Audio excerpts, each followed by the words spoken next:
Ну а сегодня тема нашего эфира очень необычная, и никогда год назад бы я не подумал и воспринял бы это как шутку, но тем не менее вот такая сегодня будет тема эфира необычная у нас — запрет на использование хлопка в странах Итак, Евросоюза. что это вообще Все за тема и откуда она взялась? Мне вначале попадались какие-то разрозненные вбросы этой информации, и, в общем-то, я не верил, что это может быть всерьез. Мне казалось, что это фейковая информация, и только когда мне уже прилетел пятый или шестой вопрос на эту тему из разных стран мира, ну, тогда я уже начал разбираться, и действительно оказалось, что, в общем-то, эта повестка вполне реальная. Ну, например, с 1 января 2025 года в странах Евросоюза уже нельзя просто так выбрасывать старую одежду в обычные отходы. Теперь ее необходимо либо сдавать в специальные контейнеры для утилизации отходов, ну и, соответственно, контейнеры во дворах оборудованы вот этими специальными очередными контейнерами для текстиля. Ну, те, кто был в Европе, знают, что у них стоят контейнеры для бумаги, для железа, для стекла, для всего. Вот теперь еще стоит и для текстиля. Но на самом деле этому есть вполне логичное объяснение, потому что наше потребительство растет такими темпами. Потребление текстиля достигло 15 килограмм на человека текстиля в год. Ну а учитывая, что в странах Африки или Индии, где живет, между прочим, 1/3 населения планеты, это потребление вряд ли достигает цифры 5 килограмм, то значит Европа, Россия и Америка забирает остальные, и на нас приходится 20-25 килограмм текстиля в год. Ну вот просто несколько вам таких вот интересных фактов. Посмотрите, пожалуйста, на этот график, как увеличилось потребление текстиля с 60 по 2014 год в разы. Хотя вы понимаете, что население планеты не увеличилось в такой пропорции. Вот, например, каждую секунду в мире сжигается один пятитонный грузовик текстиля. Каждую секунду. Примерно 25% всей нашей одежды сжигается. Только 8% старой одежды используется повторно, как секонд-хенд, и только 10% ее отправляется в дальнейшую переработку. Разложение текстиля на свалках может занимать 200 и более лет, если мы говорим, например, о полиэфирных волокнах. А 60% современной одежды, по сути, это пластик из синтетики. Средний срок одежды должен составлять более 3 лет, 3 и более лет. Но мы не носим одежду так долго, и хотя она должна носиться от 100 до 200 носок, по факту мы выбрасываем одежду гораздо быстрее. Среднестатистический американец выбрасывает в год более 30 килограмм одежды. И если мы говорим о рециклинге, то в мире эта цифра составляет всего 1%. Только 1% одежды перерабатывается в новую одежду. Ну и из-за этого возникает, соответственно, озабоченность правительств многих стран в повторной переработке этой одежды и переработке текстильных отходов. Больше всего, конечно, этим озабочены правительства европейских стран. Ну и в будущем Европейский Союз действительно планирует ввести еще один запрет, из-за которого хлопок, который сейчас повсеместно используется для одежды, может быть запрещен. Ну и причина этого — это именно забота об экологии. Евросоюз, его законы требуют, чтобы к 2030 году 50% материалов текстильных, не текстильных, а вообще 50% материалов были перерабатываемыми повторно, а 25% полностью перерабатываемыми.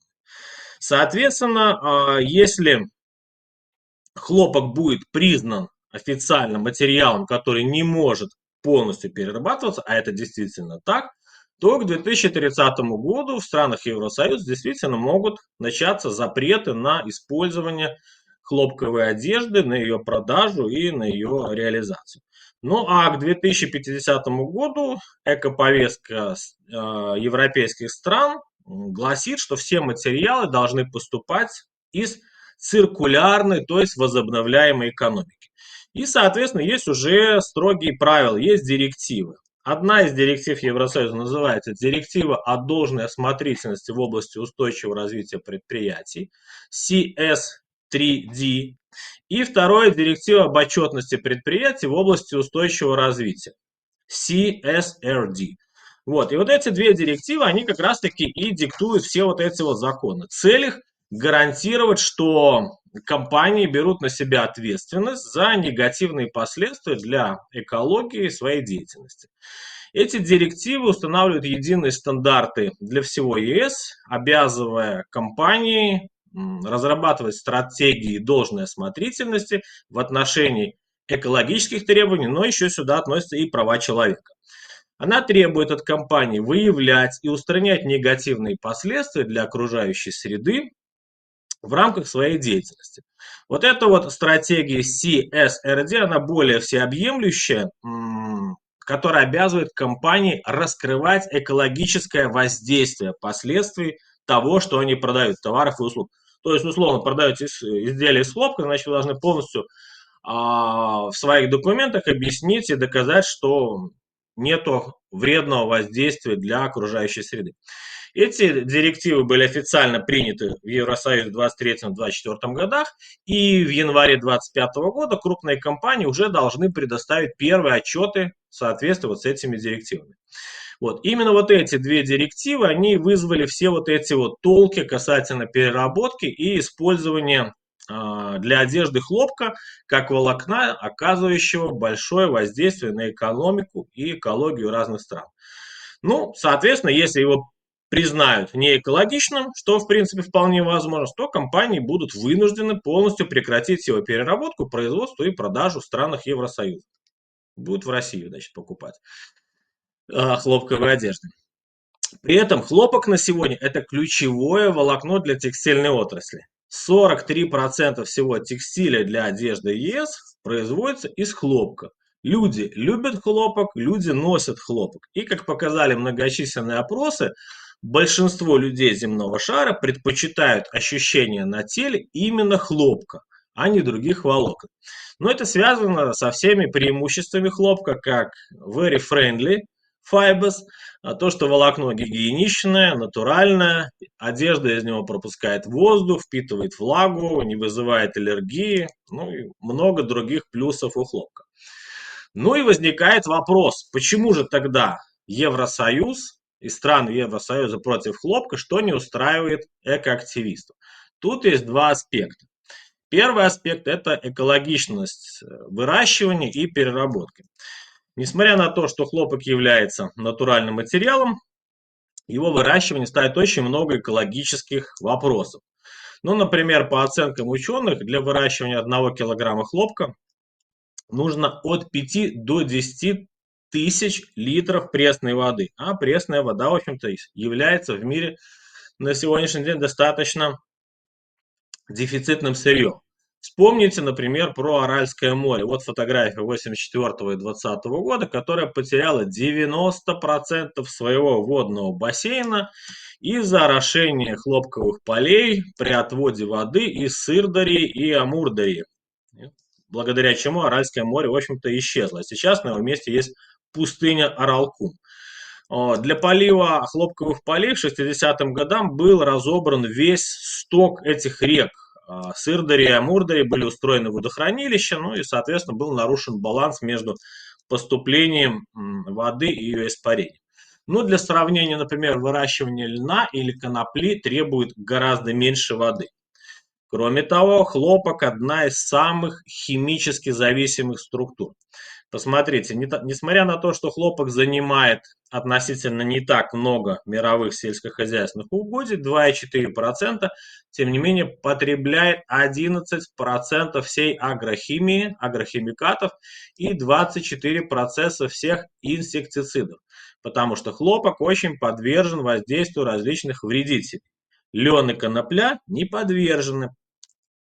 Те, кто немножко текстилем занимаются, знают, что лубяные волокна являются антибактериальными, потому что в них самих содержится диоксид кремния, который защищает их от вредителей. А в хлопке нету, поэтому его нужно искусственно защищать от этих вредителей. Соответственно, эти все химикаты загрязняют почву, они загрязняют грунтовые воды, они в итоге попадают в реки, в моря и деградируют окружающую среду, особенно в тех странах, где хлопок выращивается массово. Это Индия, это Китай, это Египет, Бразилия, Мексика и Узбекистан.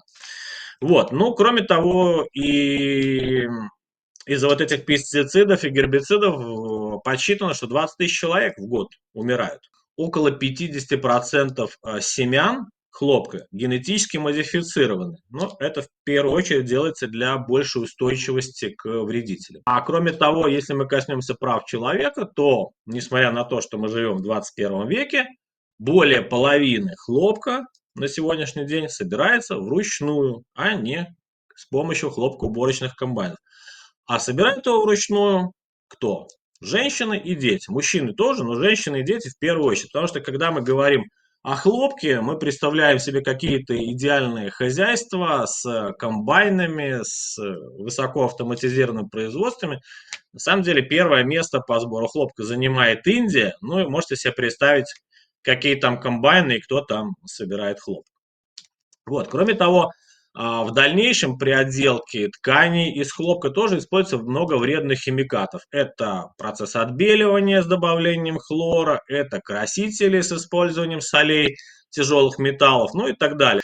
Тем не менее, хлопок, при том, что он выделяет 1,7 килограмм парниковых газов, одно растение, примерно поглощает больше, 2,2 килограмма парниковых газов, удаляя их из атмосферы. Ну, и оставляя их в почве, например, и в биомассе. Ну и, соответственно, возникает вопрос, что очень много экологических вопросов именно к процессу выращивания хлопка. Исходя из этого, более экологичной альтернативой является хлопок органический, который выращивается без использования химических удобрений, гербицидов, пестицидов и инсектицидов для защиты от насекомых. Вот, но доля органического хлопка на рынке очень маленькая. 1% всего, потому что гораздо сложнее его выращивать, ну и стоит он дороже, и, соответственно, труднее продвинуть его на рынке и продать. Ну, когда он вот уже будет помечен вот этим сертифицированным знаком органиката. Вот. Но, тем не менее, в соответствии с тем, что наша экосознательность тоже растет, многие готовы переплачивать, и многие бренды, и многие покупатели, понимая, что они таким образом защищают окружающую среду.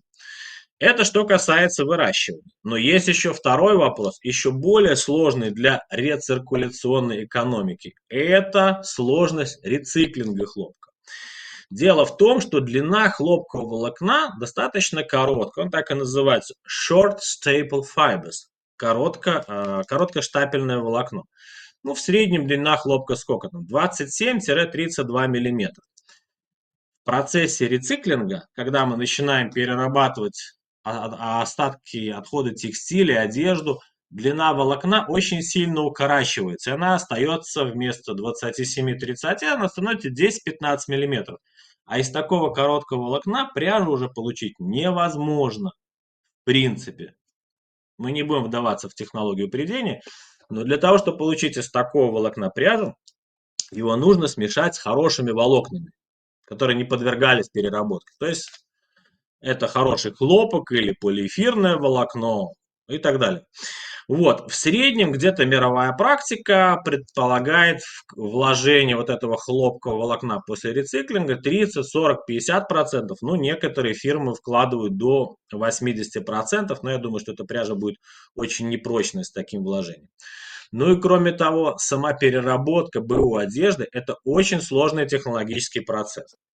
Представьте, сначала одежду нужно рассортировать. В зависимости от того, какого она волокнистого состава. Ну, сначала собрать, у нас коллекшн идет, да? Вот, а рассортировать по сырьевому составу. Если это куртка, то у нее может быть несколько слоев. Первый слой – это подкладка из одного волокна. Второй слой – утеплитель из другого волокна. Подкладка вискозная, утеплитель полиэфирный. Например, ткань верха – это нейлон, к примеру, или хлопок. Представляете, значит, нужно срезать всю фурнитуру, разделить на слои. Кроме того, каждый слой волокон, каждый слой ткани или трикотажа тоже может состоять из разных волокон. Например, хлопко-полиэфирная пряжа или там шерсть с вискозой. А каждое волокно по-разному перерабатывается. Поэтому это все еще больше усложняет. После того, как это получилось, эти текстильные отходы нужно порубить на лоскутки, на клочки. Потом идет процесс разволокнения, когда на специальных чесальных машинах много раз проходят эти лоскуты ткани, прежде чем они разволокнятся до отдельных волокон. Ну, потом необходимо их смешать с хорошим волокном и по новой запустить процесс прядения, получить пряжу, из этой пряжи получить ткань. Вот. А теперь представьте, что мы решили еще раз это переработать. То есть одежду, которая уже была в рециклинге, переработать еще раз. Ну что останется от волокна, которое уже было 10 миллиметров после первичного рециклинга, мы еще раз переработали. От нее ничего не осталось, поэтому только пыль. Вот почему переработка хлопка вторично или третично становится просто нереальной. Это касается не только хлопка, это можно сказать и о больне или о целлюлозных волокнах вискозы, например. Тоже их многоразовое разволокнение нереально. Поэтому невозможно поносить футболку, сдать ее на переработку, получить еще одну, и чтобы все было учтено до последней ниточки. Давайте посмотрим, какую же альтернативу нам предложит, скорее всего, ну, не нам, а европейским странам, но в каком-то смысле и нам в дальнейшем, что может на сегодняшний день быть альтернативой хлопку. Ну, во-первых, это синтетические ткани из переработанных отходов. В первую очередь, это сырье получено из переработанных полиэтиленовых или ПЭТ-пластиковых бутылок или текстильных отходов. По этой технологии бутылки моются, потом они рубятся вот такие, не крошка, а называется флеки. Затем из них отливают гранулят, расплавляют, и по-новому получают химические нити, из них можно получать ткань.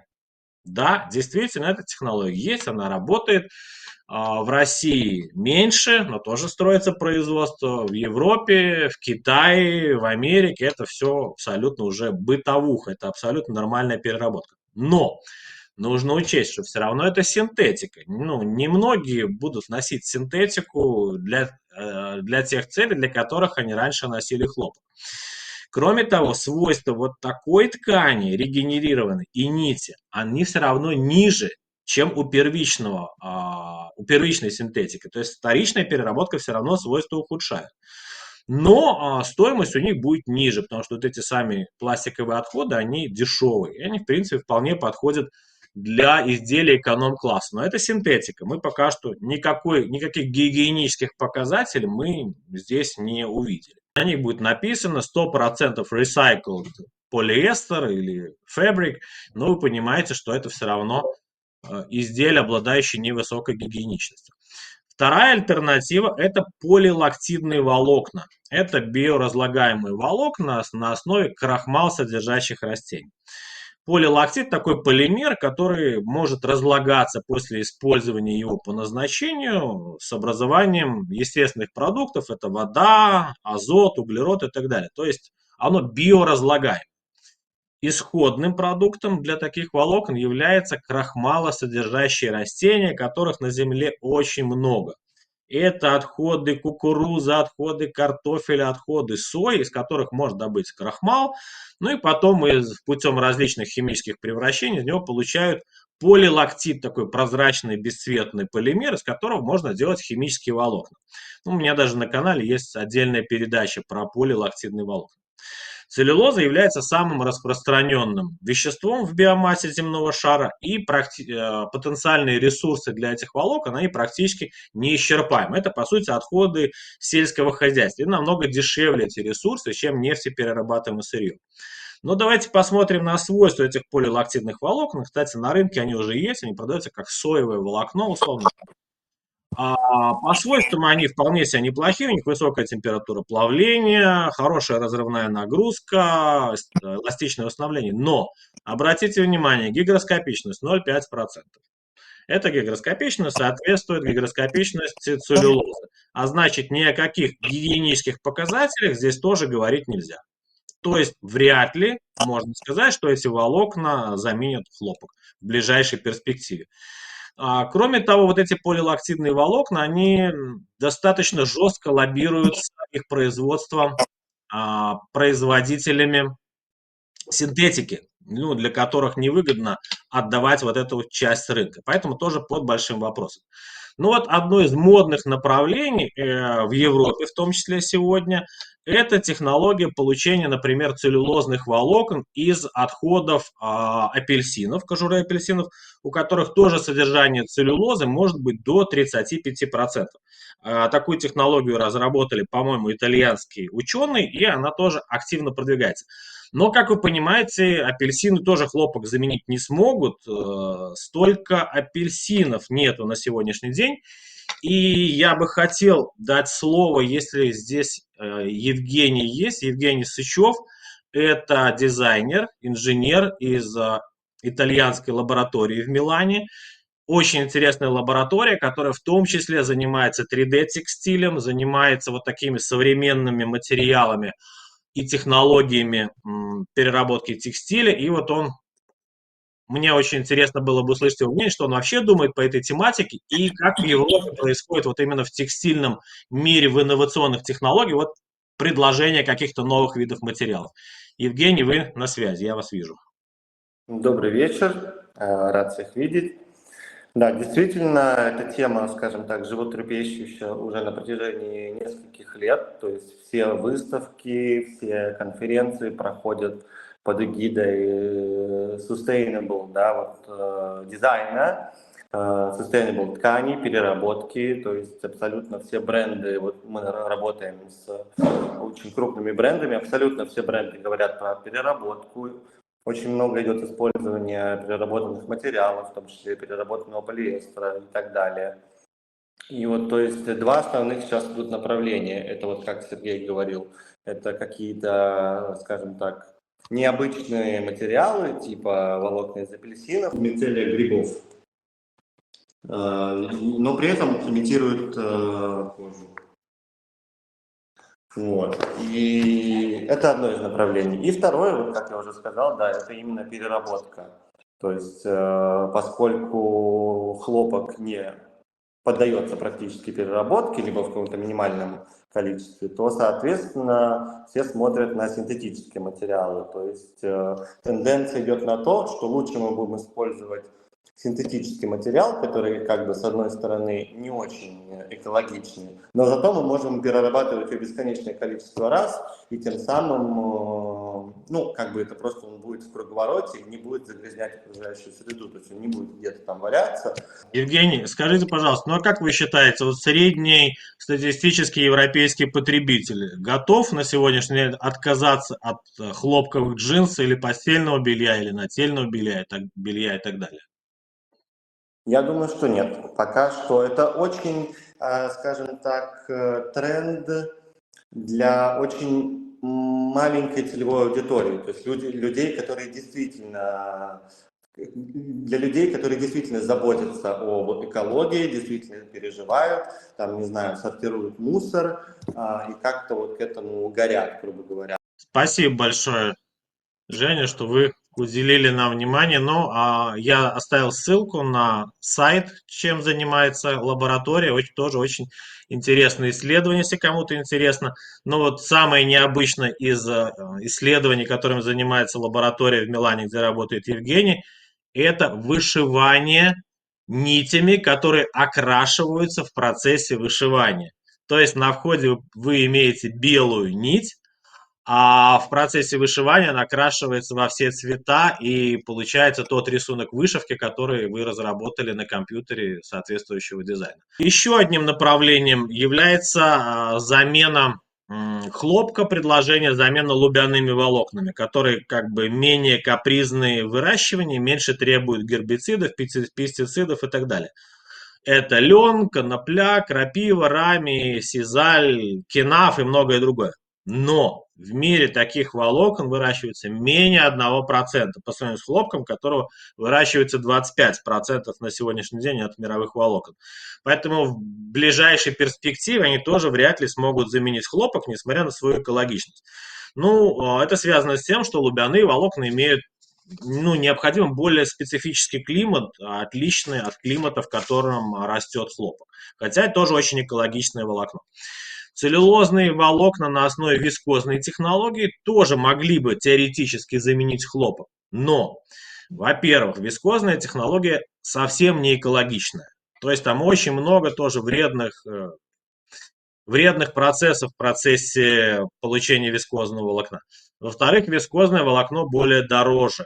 А в-третьих, проблемы с рециклингом будут точно такие же, как и с хлопком, потому что тоже коротковолокнистое, как правило, волокно.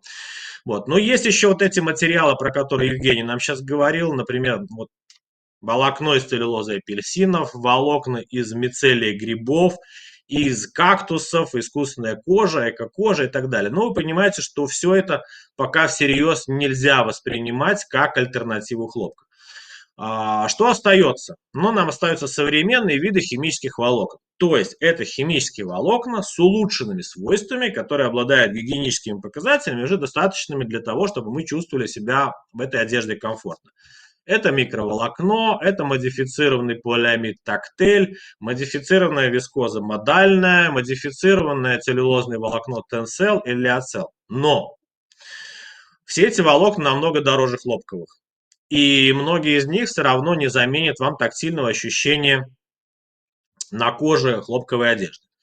И существуют экспериментальные технологии, вот это вот самая сейчас такая интересная тема, новая, можно сказать, экспериментальные технологии растворения отходов целлюлозных тканей и волокон до получения из них целлюлозы. Мне бы хотелось дать слово заведующему кафедрой химических полимеров и химии Могилевского университета Леониду Александровичу Щербине. Вот он мог бы несколько слов прояснить по этому вопросу. Процесс был разработан уже в 60-е годы прошлого века и уже был в 70-е годы был запущен в нескольких странах мира, в принципе, прямых растворителях. Поэтому это возможно. Другое дело, что каким образом собирать одинаковые по свойствам материалы, то есть текстильные, то есть ткани, в частности, хлопчатобумажные, с тем, чтобы целлюлоза была однородной. То есть добиться однородности из вторсырья, загрязненного побочным мусором, вот это очень проблематично, я думаю, будет. Вот. То есть это дополнительный спектр проблем. Достаточно, я думаю, что в принципе достаточно целлюлозы и древесной, той, которая есть, которая имеет однородный состав, для того, чтобы предприятия не имели проблем с выработкой таких вот материалов, ну, на основе целлюлозы, то есть биоразлагаемых. Вот. А по поводу вот этого вторсырья, конечно, будет много проблем, связанных именно с однородностью структуры. Кроме того, выпускаемый ассортимент тканей, он содержит, может быть содержать и 2, и 3, и больше видов различных других волокон, полимерных, синтетических. И они, конечно, будут мешать очень сильно переработке целлюлозы даже в прямых растворителях. В некоторых из этих растворителях синтетические будут растворяться, то есть может получаться достаточно сложная смесь, которая будет обладать, ну, зачастую непредсказуемыми свойствами. Тут вопрос тщательной сортировки. Я не думаю, что можно каждую тряпочку там каким-то образом проанализировать, проверить на состав. Это проблематично, дорого. Вот. Ну, принципиально это возможно, если будет налажена сортировка. Что касается синтетических тканей, то их прямая переработка еще более проблематична, потому что и полиэфиры, и акриловые волокна, и другие волокна, они тоже разнородные по составу. То есть будет больше проблем. Теоретически все возможно. Да. А вот мне интересно, скажите, а вот вискозу растворяют точно так же можно растворять, как их изделия из хлопка, к примеру, или нет? Да, они одинаково перерабатываются. Хлопковая целлюлоза тоже очень чистый продукт, и по идее можно получить подобные материалы. А отходы целлюлозных материалов, волокна, пряжи, тканей, трикотажа, одежды могут непосредственно растворяться, не рубиться, не резаться, а растворяться. То есть метод прямого растворения отходов и получения готовой целлюлозы. А из этой целлюлозы можно снова сделать волокно, тоже как по процессу мокрого формования вискозного волокна, и вот это повторить. И вот такие технологии действительно сейчас в мире развиваются. Леонид Александрович мне сказал, что в Германии есть завод, который занимается вот такой переработкой. Но вот это перспективное направление, которое бы дало возможность целлюлозу много-много раз прогонять, растворять и снова получать готовые изделия. Крупные корпорации, такие как H&M, Zara, Uniqlo, там, Patagonia, они уже, глядя вперед, начинают заниматься поиском материалов альтернативными хлопку. Они тестируют новые экологичные технологии, разрабатывают уже новые коллекции с альтернативными материалами, заменяющими хлопок. Но инвестиции должны быть большие в такие исследования, и, соответственно, могут повыситься и цены на готовые изделия. Пока что отказ от хлопок, как кажется, такой идеей достаточно завиральной и требует очень революционных преобразований в текстильной промышленности и еще и в психологии потребителей, потому что большинство из нас в ближайшей перспективе не думаю, что готовы отказаться от хлопкового белья, джинсов или сорочек и не будут покупать синтетику для детей. Понимаете, такое ощущение, что экоактивисты и политики, подготавливая свои директивы, забыли позвать ученых-текстильщиков, ученых-химиков и руководствовались исключительно популистскими лозунгами Греты Тунберг, пытаясь угодить современной повестке. Ну, кроме того, они забыли про некоторые страны Евросоюза, которые активно выращивают хлопок. Например, Греция выращивает около 400 тысяч тонн хлопка сырца, и в отрасли занято около 50 тысяч человек. И в Андалузии, в Испании тоже выращивается достаточно много хлопка. Что этим ребятам прикажете делать? Ну, во всей этой истории есть и плюсы. Какой плюс я вижу? Все вот такие запреты, не только эти, запреты всегда стимулируют новые производства, новые исследования, новые альтернативные волокна, технологии переработки, утилизации отходов. Это гранты ученым, это гранты лабораториям, это инвестиции в отрасль. Ну, а значит, возможны различные интересные решения. Ну, главное обойтись без утопических технологий, не уходить туда в утопию, где весь транспорт электрический. Вот страны Евросоюза уже достаточно круто обломались с переходом к 30-му году на электромобили. Вот я думаю, здесь может произойти та же история. Полностью вся система у нас энергонезависимая, поля вернули природе, животным, собаки ходят в школу, коров вредных больше нету, которые выделяют углекислый газ. И все обходятся бургерами из мучного червя и антрикотами из кузнечиков. Если у кого-то есть вопросы, давайте поговорим и подискутируем. Тема интересная, поэтому, пожалуйста. Я, например, вообще вот руками и ногами, всеми частями тела исключительно за натуральные продукты, и я предпочту дорогую качественную шерсть, да, изделия носить 5 лет, чем менять вот эти синтетические вещи. И к вопросу о борьбе за экологию, говорю, вот эти гиганты текстильные, как H&M, лучше бы они озадачились, да, снизили свои прибыли, производя такое огромное количество мусорного товара, потому что еще недавно, когда в Москве они были представлены, когда заходила в их магазины, я вообще не понимала, для кого вот это безумие одинаковых однотипных вещей, которые при этом еще не очень хорошо пахнут, ну, потому что, да, там, ну, реально вот синтетические запахи. Спасибо, Варвара. Анна, вы на связи, скажите, вы нам расскажете взгляд из Дюссельдорфа? Я уже последние 2 года наблюдаю ужасную картину, что у нас практически нет чистых волокон, то есть шерсть. Они пишут шерсть, но это на самом деле непонятно что. Маскируют под разными названиями, мохер, хотя там уже там просто нет совершенно ничего там натурального. Также хлопка практически нету.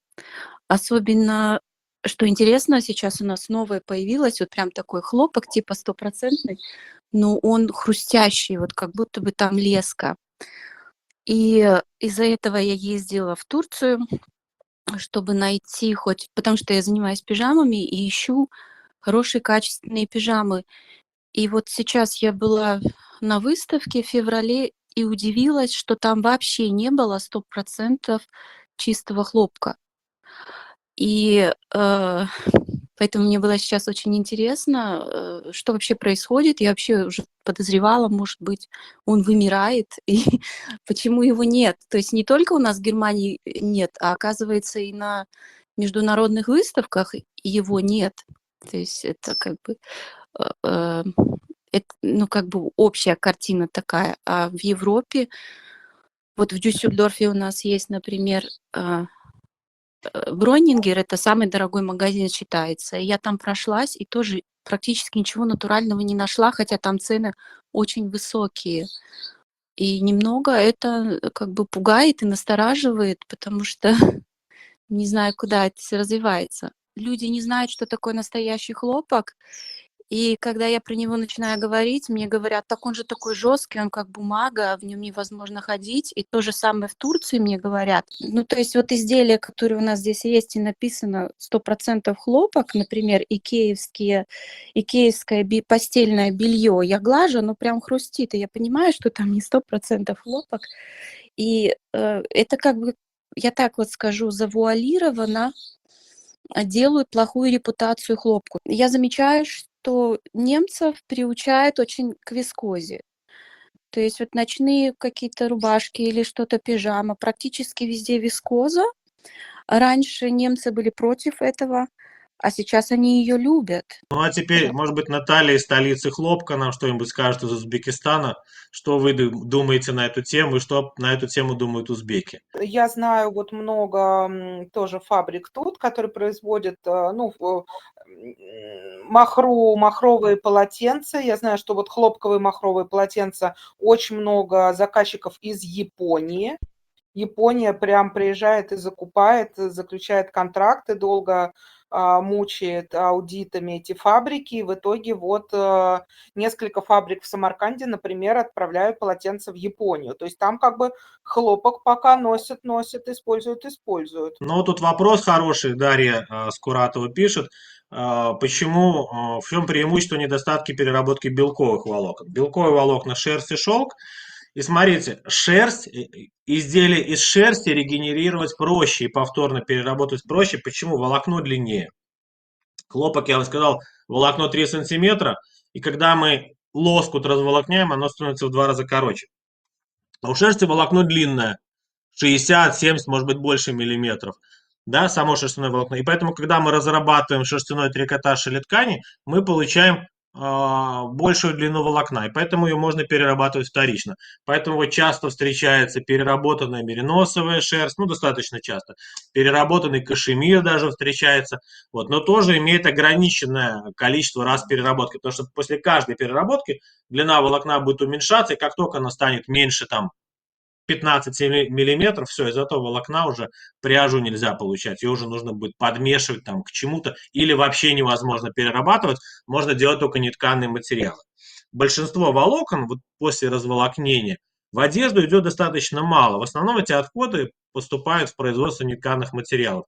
Но вы понимаете, это тоже такой мизер, нетканые материалы из отходов, ну, конечно же, это те материалы, которые можно сделать из отходов, они давно уже не популярны. Условно, там какой-нибудь ватин, который раньше использовался как утеплитель, сейчас этот ватин уже даром никому не нужен. Вот буквально вернулась из семинара в Сочи, и в Сочи там совсем по-другому люди одеваются, очень много трикотажа.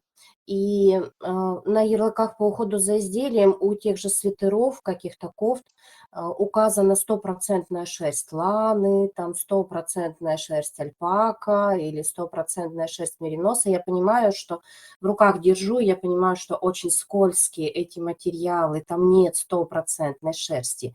И на ярлыках по уходу за изделием там уже после общей информации, которая должна быть на ярлычке, на вточном, рисуночек. Нарисован человечек, нарисована урна, и как будто бы человечек должен вот вещь положить в урну. А дальше после этой урны нарисовано сердечко.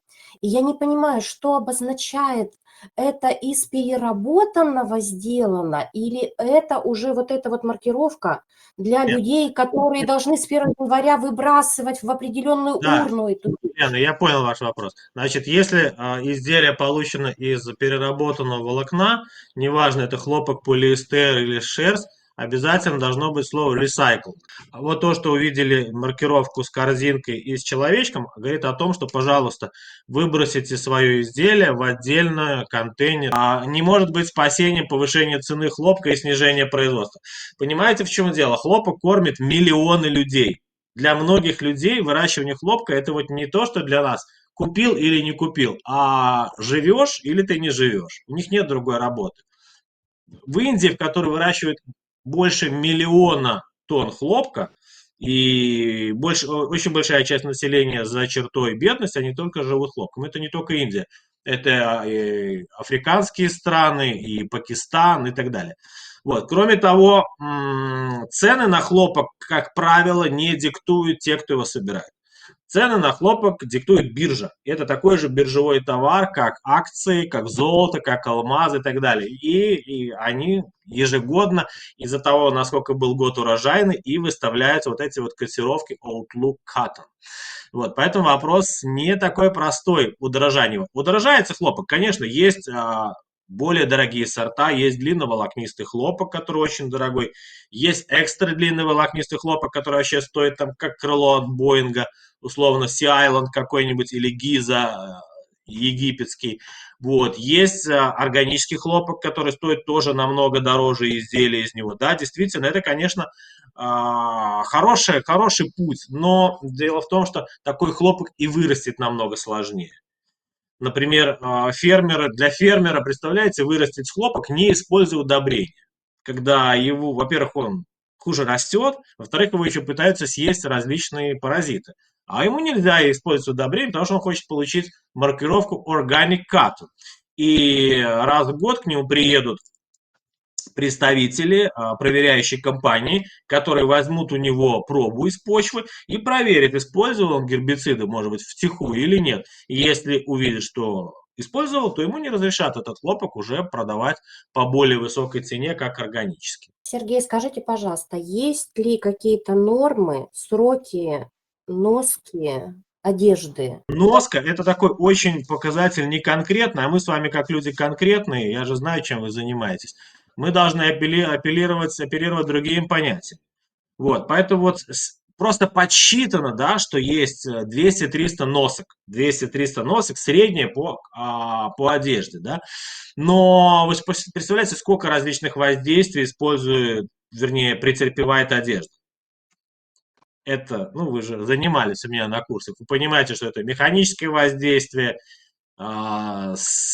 инсоляция и так далее, и так далее. Поэтому, конечно, можно оценивать только каждый показатель в отдельности. Там, условно, сколько циклов истирания, сколько часов под воздействием солнца потери прочности и так далее, и так далее. А вот сколько носок, это уже очень-очень комплексная оценка, которая зависит от такого количества входных факторов, что невозможно их всех просчитать. Да, Ксения, вы хотите что-то добавить?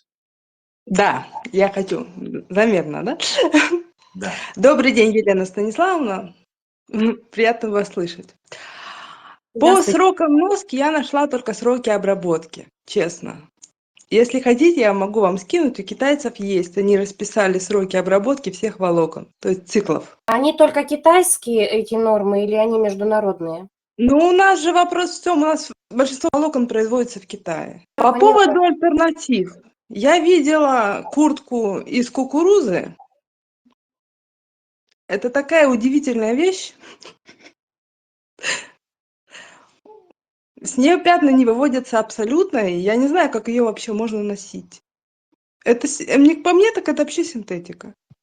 Хотя там глобально написано, что они ее произвели из кукурузы. Это волокно, вот эти полилактидные, они по свойствам между синтетикой и целлюлозой, но ближе все равно к синтетике. Так а в чем прикол вот этого волокна? Только то, что там написано, Прикол в том, что оно биоразлагаемое. натуральное. Главный прикол, что оно не из нефти, а оно из крахмалсодержащих растений, и то, что оно биоразлагаемое при его компостировании в земле.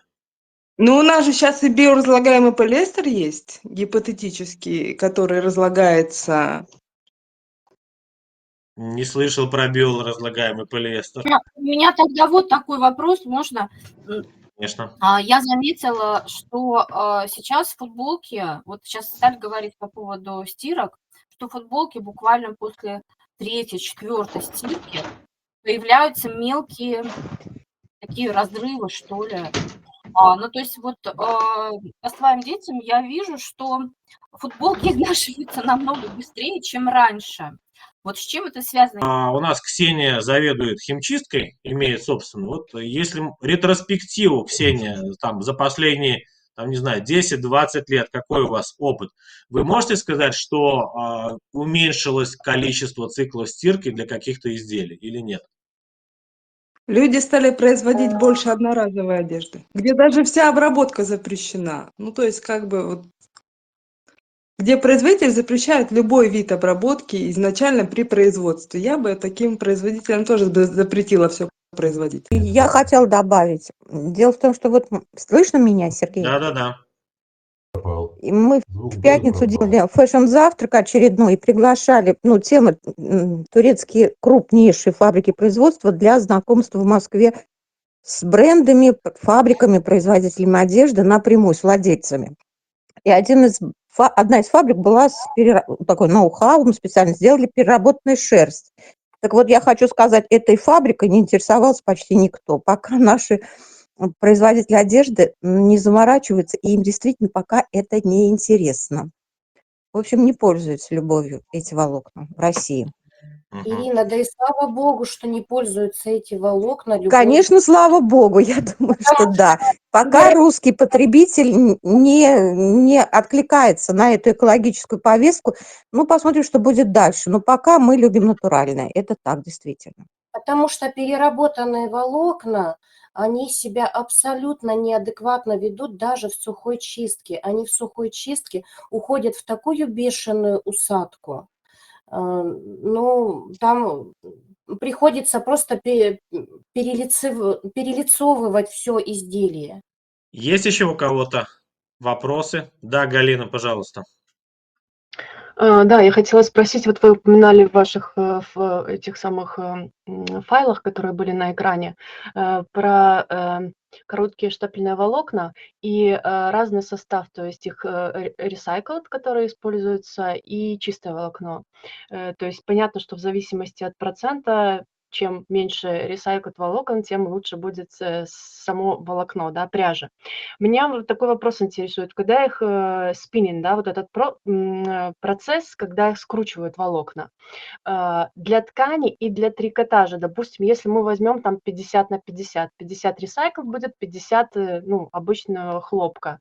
Какая более пилингуемость будет вот на ткани или на трикотаже? На Вообще, от чего это трикотаже. зависит? Пилингуемость больше будет на трикотаж. Вообще пилингуемость трикотажа всегда больше, чем пилингуемость ткани. Во-первых, это связано с тем, что у пряжи есть такое понятие, как крутка. Пряжа скручивается. Чем больше она скручивается, чем выше эта крутка, тем лучше волокна закреплены в пряже. Чем лучше волокна закреплены в пряже, тем они, соответственно, меньше могут выделяться в пилинг и пилинговаться, меньше выходить на поверхность. Так вот, пряжа, которая предназначена для производства тканей, всегда имеет крутку более высокую. Пряжа, которая используется для трикотажа, используется крутка меньше, для того, чтобы трикотаж был более мягким, более эластичным. Поэтому трикотаж всегда пилингуется больше. Кроме того, в ткани нити основы утка переплетены друг Да, я понимаю. друга таким образом, что они меньше имеют возможность перемещаться, и меньше волокон может выходить на поверхность. А трикотаж состоит из петель, материал более эластичный, больше подвержен выделению отдельных волокон. А если, например, допустим, если в трикотаже использовать волокна высокой крутки, на что это повлияет? Или это невозможно, или просто Это ткань возможно, непластичная будет? он будет жесткий, вот такой каленый будет, вам будет неприятно. Непластичный будет. Да, Мгм. неприятно. Я еще, это спасибо большое за ответ. Я просто хотела немножко добавить по поводу вот этого всего sustainability. Я как дизайнер по текстилю, я училась в Англии в университете UL, если кто-нибудь знает и слышал об этом. Там есть такой колледж искусств Челси, и вот там, в частности, зародилась эта программа, она называлась TED, это Textiles Environment Design.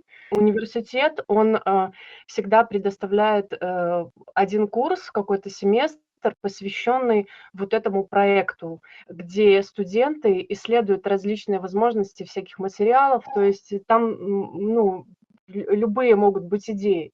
Но вот, например, в частности, человек, вот студент, предложил такую концепцию. Поскольку увеличивается количество пластикового мусора, который невозможно переработать, студент предлагает э, э, биомеханический процесс, как вот, например, с использованием энзимов, я не понимаю, как это действует, конечно, что человек может безопасно переваривать пластик и есть его.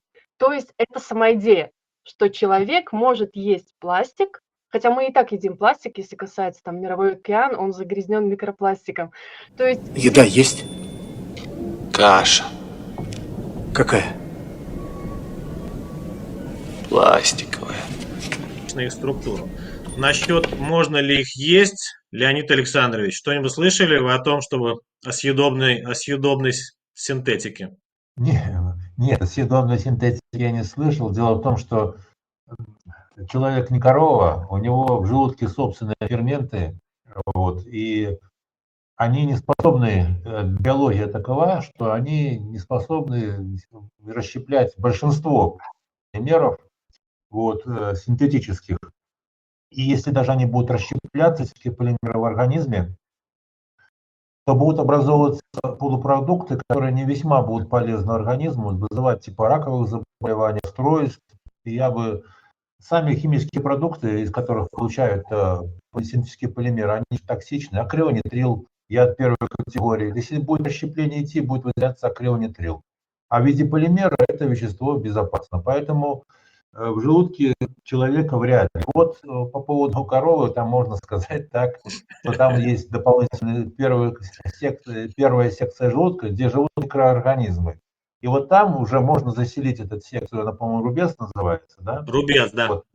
Да, вот в рубце живут микроорганизмы. И все переваривание целлюлозы, лигнина происходит не под действием ферментов. Энзимы, это которые в растениях встречаются ферменты, а в животных они называются так ферментами. Вот эти вот ферменты, которые не ферменты там расщепляют, а именно микробиологическая микрофлора уже под действием ферментов микрофлора, которая выделяет, они расщепляют. Там есть бактерии, которые способны целлюлозу расщепить и все остальное. Потом уже все это расщепленное попадает дальше. Поэтому совершенно человек не относится к жвачным животным, поэтому никак тут не получится, и достаточно опасная такая идея, вот, потому что что-то не переварило, застряло, засорило. То есть, это как-то немножко не тот путь, наверное, я бы сказал, то есть на переваривание синтетических. Но есть же и перевариваемые синтетические, например, созданные искусственным путем, подобные натуральным, они, конечно, могут перевариваться. Но, к сожалению, среди полимерного мусора такие практически не встречаются, наверное. Спасибо. Вот. Видите, все-таки дошли мы до кинзадза и до пластиковой каши. Сергей, еще один вопрос. Да. Меня все волнует вот эта вот маркировка. все внимание мое всегда на маркировку на одежде. Есть ли какие-то нормы, не нормы, а может быть нормативка, которая обязывает производителей маркировать изделие, что это изделие произведено из переработанного сырья? Да, рециклит должно стоять ресайкль. Ну, хорошо, оно должно стоять. А вот это вот должно стоять на маркировке, оно закреплено какими-то нормативными требованиями? Это, смотрите, если... Я понял вопрос. Это зависит уже от производителя. Вот понимаете, в чем дело? Если мы говорим о переработанном текстиле, разволокненном хлопке или отходов ткани, швейный лоскут и так далее, его перерабатывают, и тогда производитель специально подчеркивает то, что изделие переработано, получено из переработанного текстиля. Он на нем пишет recycled textile, там, shirt или еще это suit, чтобы покупатель знал, что это изделие, как бы вы, приобретая это изделие за более дорогую цену, подчеркиваю, вы этим самым помогаете окружающей среде. Но тут не надо забывать про очень важный момент. Например, мы говорим про Китай, который производит большую часть синтетики в мире. И, смотрите, она получает часть синтетики из первичного полиэтилентерефталата, так называемого полиэфира, да, из которого делают полиэфирную нить, или из вторичного. по свойствам он будет очень сильно отличаться, этот вторичный. Он будет менее износостойкий, он выдержит меньшее количество стирок, у него меньшая разрывная нагрузка и так далее, и так далее. Но внешне никогда в жизни вы это не заметите. И себестоимость такого вторичного полиэфира гораздо меньше, чем полиэфира первичного. Но продадут вам его китайцы по той же цене, как правило. Могут, конечно, продать и дешевле, это уже зависит от многих факторов. И никогда они не напишут, что это ресайкл, что это вторичный полиэфир. Леонид Александрович, что вы скажете по поводу вторичного полиэфира, насколько он по свойствам хуже первичного? Вопрос еще в том, раз он перерабатывается, и вы этого никогда не узнаете. Никто Вот. не скажет, правильно? Никто не скажет. Этот вопрос как-то обсуждался с моими коллегами, когда возникал такой вопрос. Это связано было с таможенными вопросами, потому что там как-то таможка отличается первичного и вторичного, я в этом не разбираюсь. Вот. И возникла проблема, как отличать вторичный и первичный, потому что значит, таможня должна была соответствующим документом образом оформить. И возник вопрос, что это сделать почти невозможно. Вот. Это очень сложный вопрос, отличить первичный и вторичный, тем более они могут идти в смеси, так сказать, в общем расплаве. И иногда вторичный, если процесс, если отличается вот по тем характеристикам, по которым происходит входной контроль полимера, это сделать проблематично, короче. Поэтому, а вот на свойствах может отличаться, да. И, по крайней мере, скорость деструкции вторичного полимера, оно намного выше, потому что там всякие окисные группы появляются, разветвления появляются, поэтому изделие будет, в принципе, отличаться. Но практика состоит в том, что очень часто где-то 20% таки подмешивают, вот там, где не ответственный ассортимент и не пищевая продукция, 20% вторички подмешивают. Еще вопрос, что такое вторичка? Это та, которая собрана на свалке, вот вторичка, то есть мусорные бутылки, полиэтилен терефталатный. Кстати, полимер этот очень высокого качества, из него получается очень прочное изделие, вот, потому что запас очень большой по физико-механике, по молекулярной массе. А и та вторичка, которая на производстве находится. На производстве всегда существует вторичка, которая связана с обрывом нити, там, с обработкой фильер. Вот она, и там существует много методов переработки, связанных даже с тем, что полимер обратно переводит в исходное мономерное состояние и заново синтезирует. В этом случае эта вторичка будет не отличаться от первички. А вот если вы там просто собрали эти слитки, раздробили их, вот, и сделали процесс поликонденсации, да, небольшая разница будет. Поэтому здесь больше вопросов, чем ответов. Я хотел добавить вот по поводу полиэфира. Вот если написано полиэфир на упаковке, на бирочке, то полиэфир существует полиэтилен терефталат, политриметилен, полибутилен терефталат. Из них будут разные волокна по разным свойствам, конечно, с разной деформированностью при температуре. У них разные релаксационные характеристики. Вот. Конечно, в основном выпускает полиэтилен терефталат, и то у него существует в разных модификациях. Вот. И одно и то же предприятие, например, Могилев химволокно, выпускает несколько ассортиментов с разной химической структурой, и свойства у них будут совершенно разные. Вот. Поэтому то, что написано там полиэфир, и вы по этой методике там, например, обрабатываете перхлорэтиленом при какой-то там условиях, то не значит, что это тот самый, для которых написаны эти были технические условия. Вот такая ситуация.